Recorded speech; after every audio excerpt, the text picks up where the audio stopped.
Alhamdulillah pemirsa JTV di mana saja berada, kita masih di Ustadz Menjawab dengan tema hari ini kiat menghafal Al-Quranul Karim bersama guru kita Ustadz Sa'aduddin Muhammad. Baik Ustadz, kira-kira yang penting-penting beberapa syarat lagi kiatnya untuk cepat kita menghafal Al-Quran. Baik. Kemudian tadi saya sudah kasih tahu masalah 40 kali itu kan. Iya. Kemudian cara kita menghafal per halaman tadi itu. Iya. Jadi kalau kami di madrasah sana, kami menghafal Quran itu dari satu halaman yang sudah kami baca 40 kali itu. Nah, kami menghafal per ayat. Nah, artinya kami baca dulu 2-3 kali, kemudian kami coba baca tanpa melihat. Iya. Kami tutup mata. Nah, kemudian kami baca dulu sekali 2 kali. Kemudian kalau kami sudah ingat satu ayat tersebut, maka kami akan tambahin ayat yang kedua. Iya. Dengan arti kata kami akan ingat setiap pojok-pojok ayat itu kami ingat semua. Misalnya ayat pertama sebelah sini, ayat kedua sebelah sini, ayat ketiga sebelah sini. Tergambar gitu dalam semua. otak kita. Jadi ketika kami sudah selesai satu halaman tadi, kami coba baca di depan kawan kami. Kami minta kawan kami untuk mensimak. Apakah betul bacaan kami daripada segi huruf, makhraj, panjang pendek, dengungnya semua. Itu bukan satu orang kawan tuh. Kadang-kadang saya coba 2-3 orang untuk mendengarkan, mensimakkan bacaan saya tersebut. Supaya saya sendiri merasa yakin. Karena kami di Thailand tuh kalau seandainya salah baca tuh langsung kena tuh di belakang. Jadi kami memastikan bagaimana supaya sebelum kami masuk dengan ustaz tuh, kami sudah betul-betul lancar. Gitu. Itu salah satu kiat kami. Cuman, kami di sana tuh untuk menjaga hafalan kami itu kami menjaga makanan. Makanan kami, makanan kedai semua tuh, makanan pabrikan istilah kayak itulah kami jarang makan. Karena itu kadang-kadang banyak kimia-kimia atau apa semua kan. Kadang-kadang jadi menghambat kita tuh untuk melancarkan Al-Quran. Iya. Itu salah satunya. Kemudian, kami pun di sana diajarkan, yang penting yaitu tentang adab. Gimana cara duduknya. Habis itu Al-Quran tadi itu kan harus diletakkan di depan, di atas tempatnya tinggi kan. Karena saya kadang-kadang kayak ini Ustaz. Saya kadang-kadang sering tengok orang baca Al-Quran tuh ditaruh di lantai gitu loh. Di lantai Qurannya. Jadi saya pikir ini kayak mana nih? Kenapa taruh Al-Quran di lantai nih? Iya. Itu. Jadi dalam kita menghafal Al-Quran tadi itu, ketika kita sudah hafal satu ayat tadi, maka hari ini kita sudah hafal, esoknya itu kita ulangi lagi yang halaman tersebut. Kemudian kalau esoknya lagi kita tambah satu halaman, jadi kita harus gabungkan 2 halaman yang kemarin sama hari ini jadi satu lembar. Digabungkan. Kita baca lagi depan kawan kita. Dan seterusnya. Sampai kemudian cukup satu juz. Maka satu juz tadi itu kalau kami di sana tuh baca dalam solat. Iya, 1 juz. Baca dalam solat. Saya sudah cukup 1 juz, maka kami baca di dalam solat. Itu tidak semua ustaz-ustaz sana menganjurkan seperti itu, tapi kebanyakan ustaz sana cukup 1 juz, maka disuruh kami itu untuk membaca dalam solat. Iya. Supaya apa? Karena di dalam solat tu lebih kuat ingatan kita nanti. Lebih kuat, lebih khusyuk. Lebih jelas bacaan. Iya.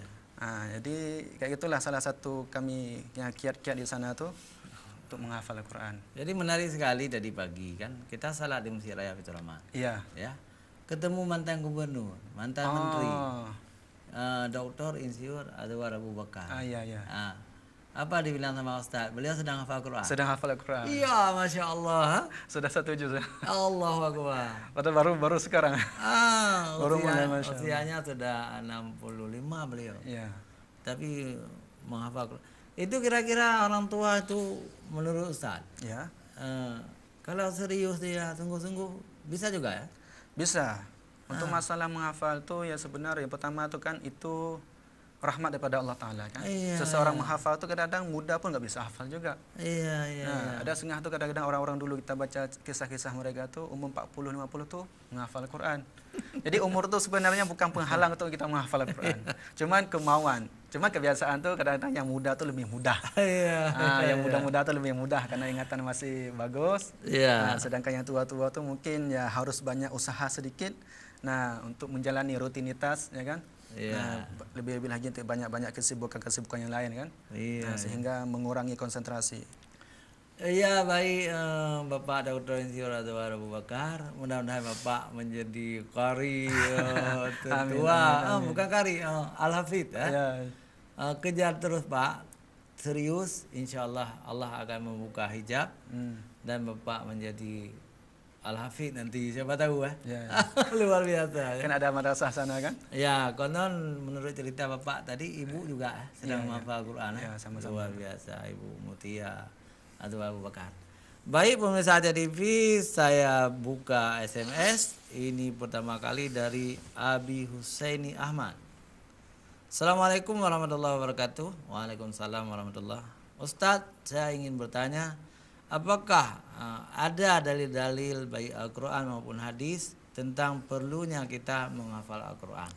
Karena saya belum mendapat dalilnya. Yang disuruh adalah mengamalkan perintah-perintah Allah yang dicantumkan dalam Al-Quran, amal ma'ruf nahi mungkar. Sedangkan ayat dan hadis yang menyuruh menghafal Al-Quran saya belum dapat, atau saya awam sekali tentang ini. Mohon maaf Ustaz. Abi Husaini. Jadi masalah tentang dalil untuk kita menghafal Al-Quran tadi. Nah, kebanyakan para ulama menyatakan dalil yaitu satu hadis Nabi sallallahu alaihi wasallam, yaitu khairukum man ta'allama al-Quran wa 'allamah. Yaitu sebaik kamu yaitu orang yang mengajarkan Al-Quran dan mengajarkannya. Nah, jadi dalam ayat tadi, dalam hadis itu dikatakan yang mengajarkan Al-Quran. Jadi di sini umum. Mau mengajarkan tafsir dia, mau mengajar hafiznya, nah umum. Nah, tetapi biasanya kalau kita di sekolah-sekolah madrasah biasanya digunakan dalil ini sebagai penguat bahwasanya keharusan ataupun kelebihan-kelebihan untuk kita menghafal Al-Quran. Dan juga ada juga hadis-hadis yang lain.